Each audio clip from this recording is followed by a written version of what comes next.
It's the Locked On Podcast Network, your team every day.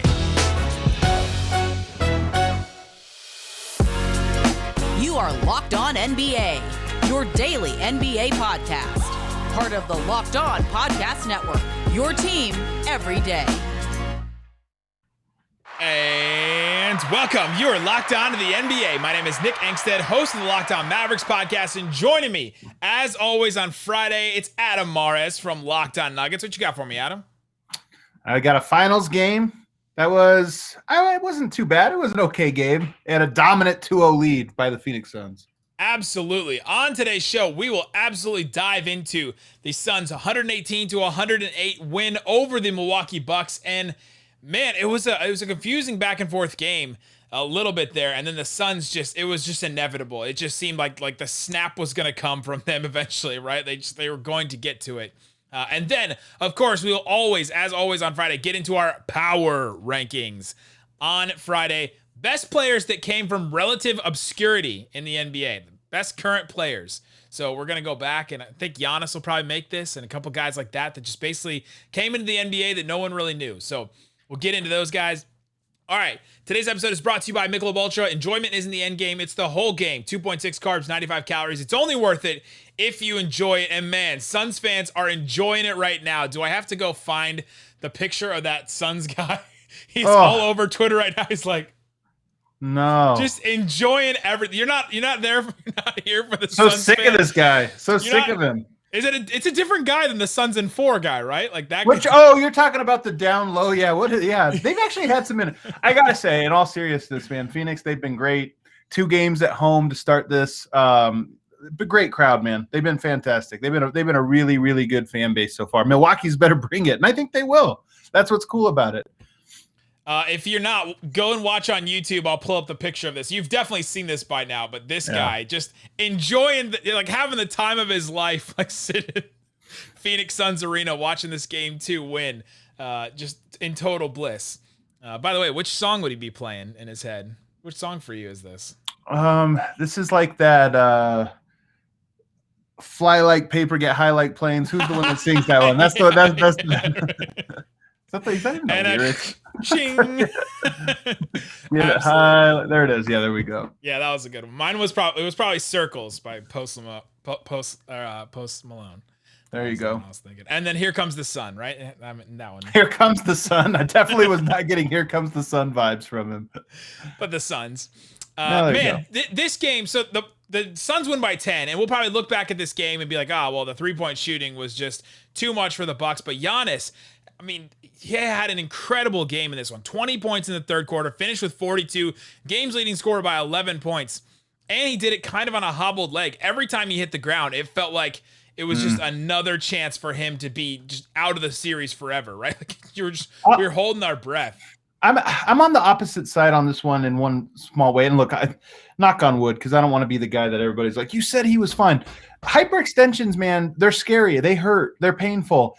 To me, he doesn't look that bad. Like, he looks a little scared, but he didn't look that scared in the third quarter. But he looks a little bit, maybe timid, this or that. But the way he moves and everything looks fine by me. I think mentally, you're always scared when there's knee injury. But I'm not watching him. I saw that take on the timeline a lot. A lot of people holding their breath. I'm not. I think he's fine. And now that he's 2 games into this, I think it's an afterthought. I just think anytime it's a collision, I guess maybe it's not Embiid Porzingis level where you're like holding your breath any time they crumple to the ground. But man, you just don't want him to go down, because then it would just not be fair at that point. But man, he was great tonight though. Giannis was incredible. 42 points, 12 rebounds, 4 assists in that third quarter. First of all, you saw the stat. Everybody saw the stat. He had 20 points in that third quarter, and it was the most points of anybody has scored in the finals in 25 years. Is that not shocking to you? Doesn't it feel like somebody would have had more than 20 points in a quarter? We've had so many we're talking about the finals. We've had so many great scorers. Nobody had more than 20. I know 20 is a lot. But. Well, I think they showed a big graphic, and like LeBron had 19 and Kobe had 19 in the quarter. So you're like, you're right there. It's like an arbitrary number at that point. But yeah, it was the most since Isaiah Thomas and not the Celtics Isaiah Thomas. Right. The good one. But even Michael Jordan did have 20. I mean, that's just I don't know. I was a little surprised. I was a little surprised by it. Well, the scoring's up since then. I think, right? Yeah, that's true. In finals games, we don't get these like 120 to 100 and you get good defenses, games and stuff like that. Which, by the way, I mean the Bucks themselves, they won the rebounding battle, the offensive rebounds by 7, points in the paint by 26. Second chance points, fast break points by 10, free throw attempts by 9, and they had the leading scorer by 11 points, and they still lost by 10, and it didn't even seem like really close at a certain point. Man, that is just that's a deflating win, and it really just comes down to the threes. Yeah. Right? Like, if you can hit threes like the Suns did tonight, the Suns hit more corner threes than the Bucks hit total threes. Like, if you do that and then you hit a couple more, like, all of a sudden you're cooking, and it's just really hard to beat a team when they're hitting from 3 like that. I hate, so often the NBA does come down to that. Like, you can look at the whole box score and throw them out. We used to have the 4 factors, and it was like the 4 factors tell you the story of the game, and this, that. Now it's the 1 factor. It's the 3-pointers. And tonight, you're right, 9 of 31. That's 29% for the Bucks. They had some great looks too, especially in that second half, or especially in that second quarter. They couldn't convert. And then the Suns 20 of 40, and they started. I think they had 8 in the first quarter. They just started on fire. 20 of 40, 50%. In today's NBA, you're not going to lose too many games with a competent team when you make that amount of threes. But the story to me for me tonight, and really it's the story of the series so far, I'm not saying by any means, I know we'll talk about this a little bit later, I'm not saying the series is over by any means, especially now we talk about injuries. I know we'll talk about that later on.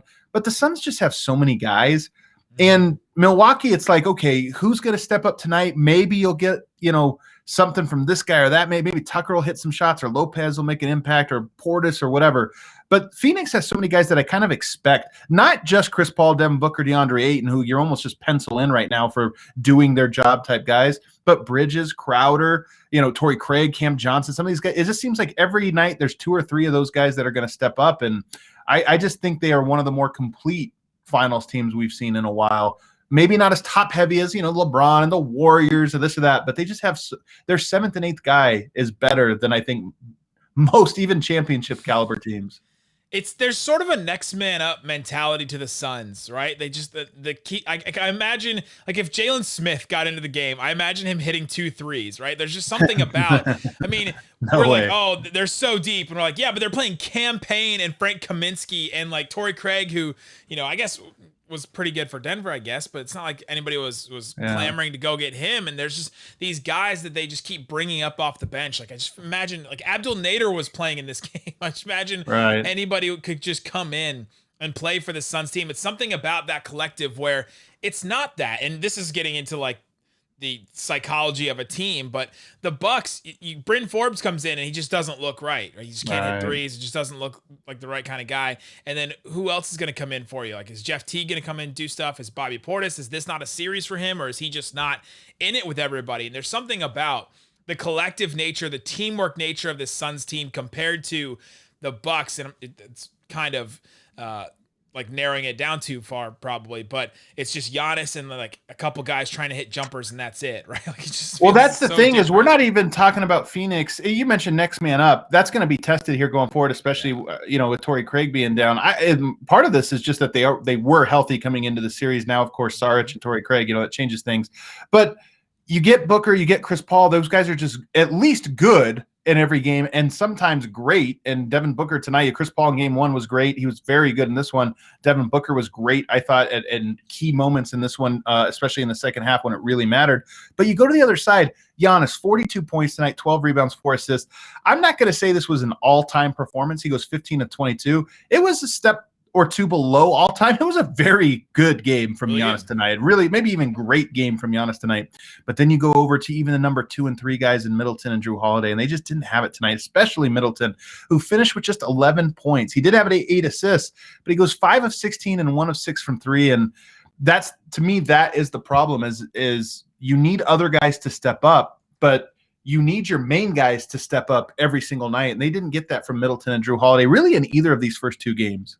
Well, and I think next man up isn't necessarily like a guy gets injured and a guy has to come replace him. It's like, Okay, well, Ayton isn't really scoring as well this game. So Bridges scores 27 in this game, is second leading scorer for the Suns, and was leading them in scoring for a while. Like Jay Crowder was 0 of 8 in game 1 and then comes back and has a 3 of 5 from 3 game in this one, right? Like it's next man up mentality in that way. Like whoever doesn't step up, somebody else underneath them will. And like it's just, there's something about this Suns team. Like people say team of destiny if you want to get all ethereal and think about it like that, but kind of they kind of feel that way. But I think more than anything, they're just good.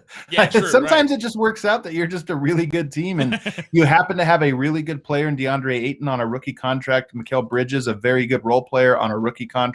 You get, I know you were joking about Campaign, but let's be honest, he's been a good player throughout these playoffs, and same thing on that low contract. They were trapping Campaign. The Bucks were trapping Campaign at one point, and I was like, man, have we come that far where that's what you're trying to do? Well, here's what's crazy. We're talking about, next man up or other guys stepping up. Giannis tonight, this is the wildest stat perhaps of all of the ones. He played over 40 minutes tonight. He was a +3. That means in the 8 minutes that he sat, they were a -13.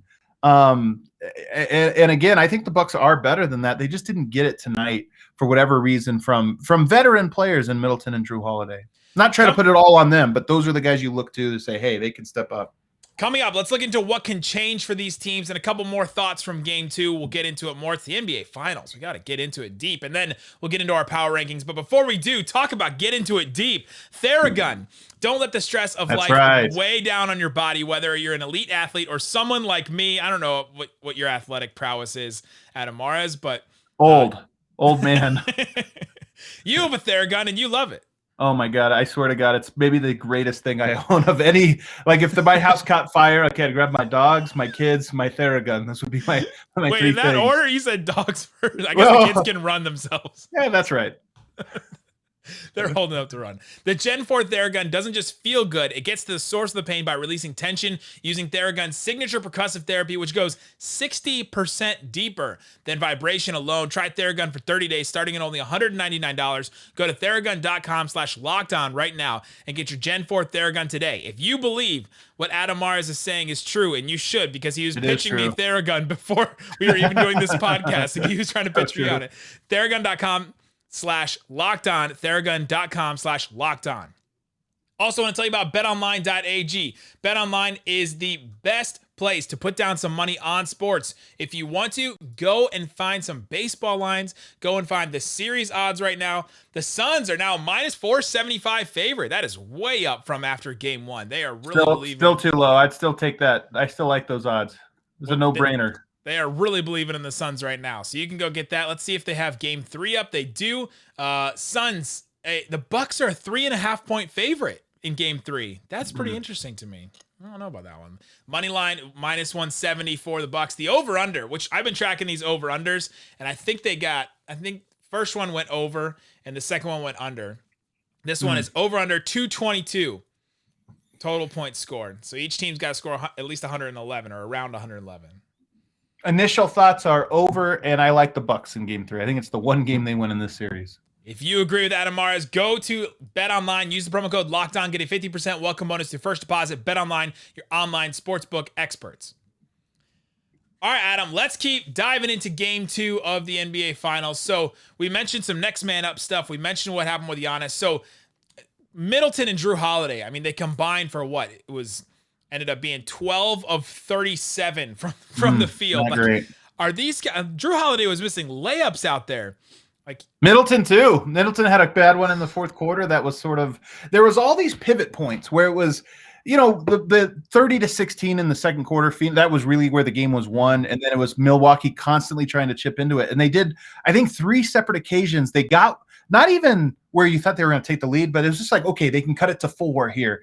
And every time they got there, it felt like there was a missed good opportunity, and then it snowballed the other direction. So yeah, some blown opportunities for sure. Booker is on SVP SportsCenter with like a cream suit on right now, like a cream colored suit. That's going to be the story tomorrow. He can do what he wants, man. He can do whatever he wants. Devin Armani Booker is wearing a cream suit on right now. Yeah, I like those two guys both, like they had 8 and 7 assists respectively, but you got to get more from either of those two guys. Like if one of those guys steps up, maybe the Bucks can pull off this game.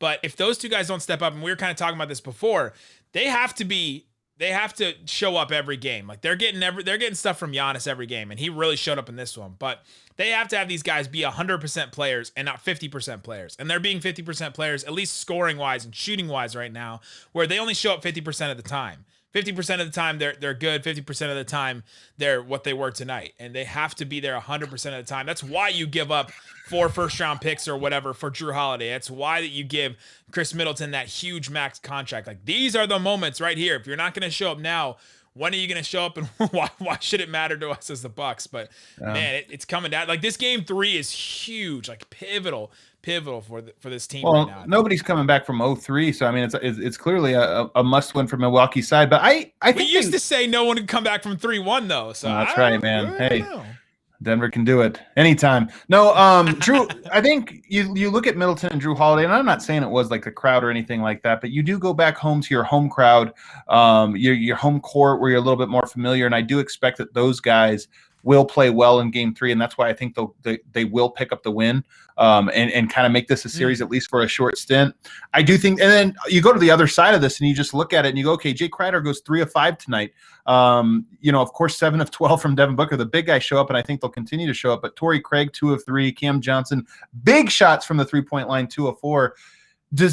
I think that we see a little bit of a role reversal from just the others from a shooting perspective in game 3, and that can be enough. As much as I think the Suns have a lot of ways that they can beat you, Milwaukee is not as bad as they looked. Jrue Holiday, Middleton, not as bad as they looked tonight, and you compound that with the loss of Saric and now possibly Torrey Craig, and I just think that there might be a little dip from Phoenix in game 3. We were talking about the Phoenix crowd. The Phoenix Suns Twitter account was tracking decibel levels for the crowd, and one time after this, I think it was an 8 and dunk, it got to 111 decibels, which is the exact like decibel level that a chainsaw gets to. Can I give you a little secret? No, they weren't. They made this fun graph. They did the graph. They did the whole song and dance. There's no way they actually had a decibel meter inside the My favorite thing is when they do the sound meter on the jumbotron in arena, and it's like get loud, but it goes it's always the same like rhythm that it gets into. I don't know. I mean, they were tweeted out several times during the game, so it makes me think somebody had something. But the crowd was in it, right? And they kept showing the crowd in 4K on the sidelines. And kept. What was that, by the way? Can we talk about this camera? What the heck was that? Like. I saw so many, like after the first instance of it, I think it was in the first half, I saw a whole bunch of people, especially NBA media people, tweeting, I will be okay if they never did that ever again. Like I do not need to see Suns bros in like no t-shirt with a jersey on in 4K. And then they just kept showing, like they kept going back and dipping back into that well every single time. Some director sitting in the ESPN truck outside of Phoenix Suns Arena was like, oh, people are hating this on Twitter. I'm just going to keep going back to it and keep going back to it. Cameras might be too good. They might be too good right now. We can go back to the old camera a little. I don't mind a little blur. We need to blur it. At least like if you're a 40-year-old Suns guy with no t-shirt and a jersey and you're saying bro lots of blur over and over, no, I'm okay. I'm lots okay with lots of blur for that guy. Give me back to, what was it, 360, 480? Give me 480 again. I don't need this 4K stuff. Anything else from this game? Oh, shots at the rim. This was wild to me, and this goes back to the three-point conversation, but also something that, like, the Suns didn't even play their best ball in this game, and they still won, which I think we said in game 1 too. I think the Suns played really well in both of these games, both game 1 and game 2. I think they played really well. Collected, Phoenix has only looked rattled and really in the first series, early on, I think Chris Paul being hurt is the reason the Lakers were able to challenge them. But even in the third round, in the conference finals, I thought that the Clippers did a good job of sort of disrupting, especially Devin Booker. I don't think Devin Booker or Chris Paul were necessarily disrupted in either of the first 2 games. And so that's sort of one of the things I'm looking at is Milwaukee has tried a lot of different things. I don't know if they have an answer, but that's why game 3 is so this is why right now I look at it and I say, I think Milwaukee will shoot better. I think Phoenix will shoot worse in game 3, but I'm not sure that Milwaukee is going to find the answer that is ooh, now they have that thing that Phoenix has to solve. I don't know if it's that. Well, a lot of people thought that it was no Brook Lopez and go small, right? Go Giannis at the 5 kind of deal. Like a lot of people thought that, and I don't know if that worked out in game 1 a little bit. Like they went on a run when they did that, but I don't think it necessarily worked in this one. But Bucks, 21 of 35 shots at the rim. So they hit 21 shots at the rim out of the 35 they took. The Suns, 6 of 16. They only took 16 shots at the rim and only hit 6 of them, according to Cleaning the Glass. Like, man, that's an area where they didn't even get barely any layups in this game. There's another area where they can get to, especially if the Bucks do go small.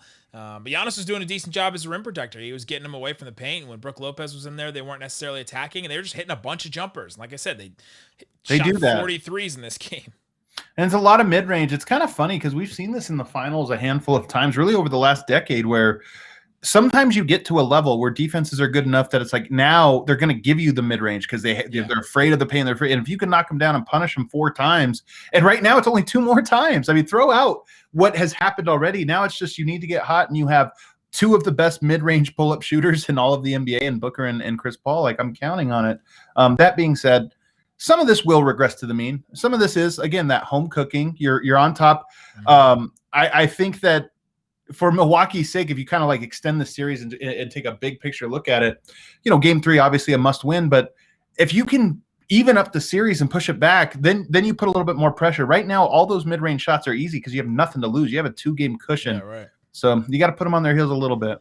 Last thing, this goes to your point about regression to the mean. The Bucks during the regular season shot 38.9% from 3. I think they were in top 5 in the NBA in 3-point shooting.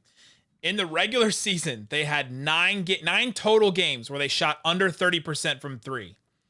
In the playoffs, that was 72 games. Out of 72 games, only 9 did they shoot under 30%. In the playoffs, 18 total games that they've played so far, they've shot under 30% 7 times now. Like, almost the same number of times. Like, the regression to the mean for them is so strange. Like, they just haven't, like, their threes just haven't been going down. I don't know if it's the defense that they've been playing or if it's the guys mentally or if it's guys they're playing, but they have really had these really famine-y, drought-type nights where they just don't hit well from 3, and this was one of them. And it's not even, it's weird to say, but it's not even nights. It's that second quarter.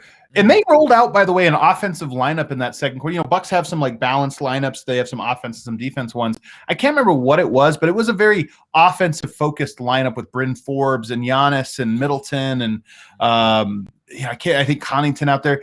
And you think, okay, this is the lineup that's going to score. And they just went so cold. 16 points in the second quarter. Every other quarter looked more or less the same. If you just look at like how Phoenix scored against Milwaukee, how Milwaukee scored, everything was pretty even. That second quarter, you only score 16 points. So hard to win in the finals when you have a quarter like that. Yeah, and this Bucks team has not been that good at coming back from behind. But when they're ahead, if they can get ahead like in the first quarter and have a really good, outstanding first quarter, they're going to win. It feels like every game. Just from feeling. So, all right, coming up, let's get into our power rankings. We're going to rank the best players in the NBA that came from relative obscurity that we didn't necessarily know when they came into the NBA, but maybe after they got drafted, after they entered the NBA, eventually we're like, oh, dang, this guy's going to be really good. So we'll get into that coming up. But before we do, I got to tell you about Built Bar. Built Bar is a protein bar that tastes like a candy bar. They're delicious. I ate one today. I got the strawberry bar. I tried that one. It was pretty good. I still think the raspberry is better than the strawberry. But that raspberry one's always available. They have grasshopper cookie available right now. This one's absolutely delicious. If you're from the Midwest, you've eaten a grasshopper cookie. It's kind of like a Thin Mint, like American. Is that a Midwest thing? I was wondering what it was. That's a Midwest thing. Yeah, it is. Like Peter Bukowski, who lived in Green Bay for a while, he was like, yeah, I used to eat grasshopper cookies all the time, and grasshopper cookie shakes, grasshopper cookie, like a cocktail. There's all kinds of stuff, grasshopper cookie. So I had never had one before either, but the bar tastes a little bit like a Thin Mint. It's got a little bit of mint in there, a little bit more crunch than the actual like mint brownie bar. So you can go get them right now, 150 calories.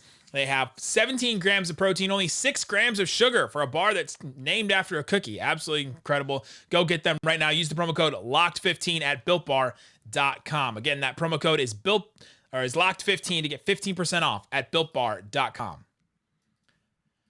All right, Adam Mares, let's get into our power rankings. Best players that came from relative obscurity. I didn't want to do like best players from the second round. I feel like people have done that. Best players that went under like 15th in the draft, but like a player that came into the NBA and generally NBA fans didn't necessarily know who they were, but then all of a sudden, and maybe like we ramped up to the draft, they started to kind of know, but not a guy like Devin Booker went late in the draft, like 13th in the draft or whatever. But he went to Kentucky. People knew him already, so I don't think we would count him. Chris Paul obviously went high in the NBA draft, so we wouldn't count him. And guys like that. Number 1, I'm going with Kawhi Leonard. I don't think a lot of people knew who he was coming out of San Diego State. That's my number 1 guy. That one's pretty easy. He gets traded for George Hill. What pick was Kawhi Leonard again? Do you have that pulled up? I believe he was 15th.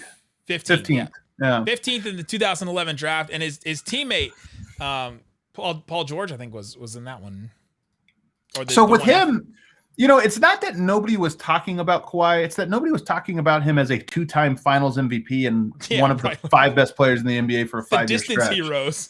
Yeah, he rose quite a distance. So I think that's a really good one. Definitely belongs. Kawhi Leonard, number 1 for me. Number 2, Giannis. I think that's a guy we started to kind of hear. Already at 4. Woo. We started to hear. Well, I'm going reverse order. I'm going 1 and then 2 because I think it's easier to. Oh wait, that was 1. Kawhi Leonard was 1. Oh my goodness! I'm outraged. Are you kidding me? That was 1. I got your boy 5. on the list. At 5, I thought, oh my boy, this is ridiculous. Okay, all right, here we go. All right, 1, Kawhi Leonard, 15th pick. Yeah, how crazy. Best players that came from relative obscurity. So ranking them as far as how good of a player they are. How many MVPs does Kawhi have again? 2 in the finals. In the final. Okay, finals MVPs. All right. Okay. Makes sense. 15th pick. Wow. Giannis number 2. I can't even. First of all, doing a list in regular order, I can't believe it. And then those 2. All right. I was fully supportive of your list for a second there.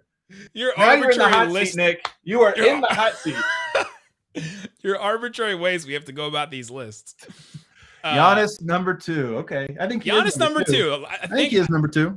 When the draft started like building up, all of a sudden people knew Giannis's name. People were like, "Oh, he could be this guy," but he was nobody, right? Like he just came from this gym where he was playing against guys that looked like they were 8th graders and like this, and all that. So coming from obscurity, I think that one is an incredible rise to the top, considering what he just did. Number 3. You're going to change it live because of how I'm outraging right now. First of all, there's no number you can put him out that you've already ruined it. I'm already going to flame you as soon as you say this. But go for it. I want to hear it. But Nikola Jokic is my number 3. I think goodness. He obviously rose from obscurity, complete like 2nd round pick obscurity, like absolutely incredible the way that he has risen. Nick, he's the MVP of the league. The most valuable player. The first time that's ever happened. Giannis has won 2 MVPs. All right, he was taken 13th. We're talking about the 41st pick. It's never happened, the 2nd rounder to win the MVP. And now here, when we talk about obscurity, here. He was drafted during a commercial.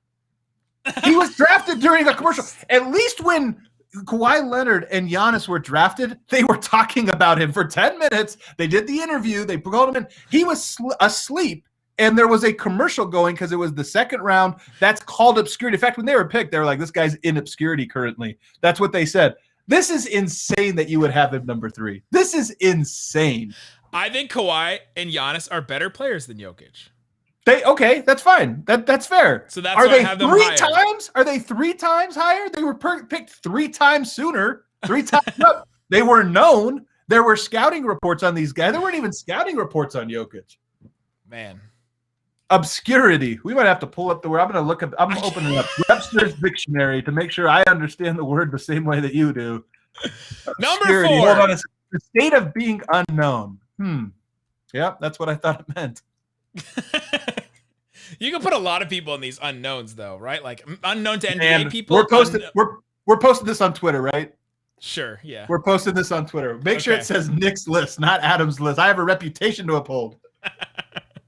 Number 4, Rudy Gobert. He was a late pick. Talk about being drafted during a commercial. He rose to become now, he's probably going to make the Hall of Fame just based on Defensive Player of the Year awards alone.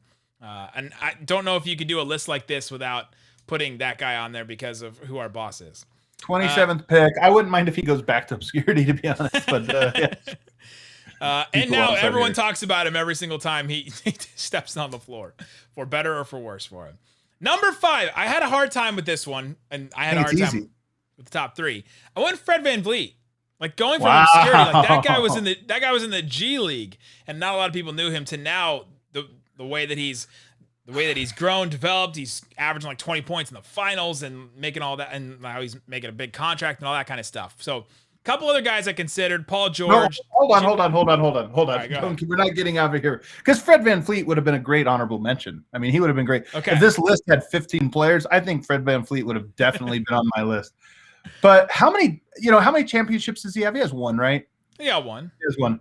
Would you say he's the best something of this era? Is there anything you would maybe say the best or the best player that won a title with a G League that is now playing in the NBA? There you go. Because we happen to have what I would say is a best defensive player of a generation and a 3-time NBA champion and a guy who was on a team that won 73 games, who, by the way, was taken in the second round of the 37th pick, and Draymond Green. But he went to Michigan State. I feel like people knew him, right? Like, okay, all right, that's fair. That's fair. I kind of took it a little bit. Took some people out of it because I even consider Donovan Mitchell because he's kind of in that mid round. Yeah. But I feel like people knew him. He played at Louisville. I think that's kind of fair because Michigan State has big, high profile, this or that. Although I will say Wichita State, I remember those teams it's weird because they are obscurity. Like that was a small school that he helped put on the map. But at the same time, they were very high profile. They were kind of like the new Gonzaga for a short minute there, where they were a small school, but everybody knew him. They saw him coming. Yeah, Ron Baker. You got to remember that guy. Of course, man. He's the legend. Jimmy Butler I also considered. Jordan Clarkson was another name I really consider for this list. Same kind of vein as Fred VanVleet, second round. Then he went to the Lakers, and now a bunch of people knew him, dated a Kardashian, and then everybody knew him. I can't wait to see the replies on this tweet. I can't wait. Kawhi, Giannis, Jokic, Gobert, VanVleet. That's what I end up with. I love it, man. I love it. As I like when you do the list. We might have to have you do the list every week now, so I just get to we'll rip just call on it you. Nick comes up with a bad list that Adam hates. That's what we'll call it every week. So funny. There you go, guys. Thanks so much for listening to Locked On NBA. If you haven't, go subscribe to the YouTube channel. Also, check out our ultimate mock draft coming. Go subscribe to the feed right now. The ultimate mock draft. It was the NFL draft. Now we're doing the NBA. Everybody makes a pick. There's going to be guys joining us. Brian Scalabrine joining us. Ryan McDonough joining us. David Locke's going to host it. Our Locked On NBA draft guys will be part of it. So go subscribe to that feed. Guys, thanks so much for listening to Locked On NBA.